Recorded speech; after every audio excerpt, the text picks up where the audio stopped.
একদিন রাজপ্রাসাদের পেছনের জঙ্গলে ঘুরতে গিয়ে আরিয়ান দেখতে পেল এক অদ্ভুত সাদা ঘোড়া।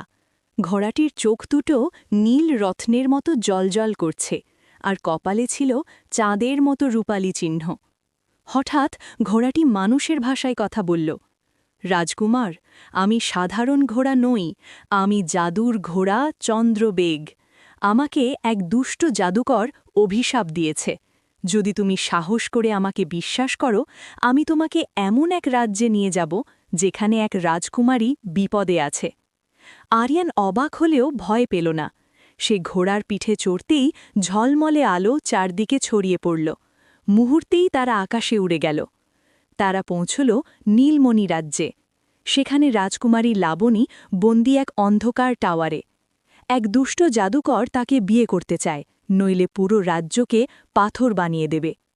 চন্দ্রবেগ বলল, রাজকুমার, দরজা খোলা যাবে না শক্তি দিয়ে, দরজা খুলবে শুধু সত্য আর সাহসের শক্তিতে। আরিয়ান টাওয়ারের সামনে দাঁড়িয়ে উচ্চস্বরে বলল, আমি প্রতিশ্রুতি দিচ্ছি, অন্যায়ের বিরুদ্ধে লড়ব এবং কাউকে কষ্ট পেতে দেব না। তার কথা শেষ হতেই দরজা নিজে থেকেই খুলে গেল। ভিতরে ঢুকতেই জাদুকর কালো ধোঁয়ার মধ্যে আবির্ভূত হল। কে তুমি? সাহস হলো কিভাবে এখানে আসার? আরিয়ন তলোয়ার বের করল, কিন্তু চন্দ্রবেগ ফিসফিস করে বলল, তলোয়ার নয়, বিশ্বাস ব্যবহার করো। আরিয়ন চোখ বন্ধ করে বলল, অন্যায় কখনো জয়ী হয় না। হঠাৎ তার তলোয়ার থেকে সোনালি আলো বের হয়ে জাদুকরের কালো শক্তিকে ভেঙে দিল। জাদুকর ধোঁয়ায় মিলিয়ে গেল, আর রাজকুমারী মুক্ত হল।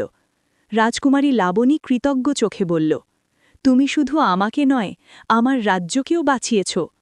চন্দ্রবেগের শরীর থেকে অভিশাপ সরে গেল। সে এক রাজকীয় যোদ্ধায় রূপ নিল। সে ছিল একসময় নীলমণি রাজ্যের সেনাপতি। দুই রাজ্যের রাজা রানী আনন্দে উৎসব করলেন। আরিয়ান ও লাবণীর বিয়ে হল ধুমধাম করে। চন্দ্রবেগ তাদের আজীবন বন্ধু হয়ে রইল। আর সেই দিন থেকে সবাই জানল, সাহস, সত্য আর বিশ্বাস থাকলে সব জাদুই সম্ভব।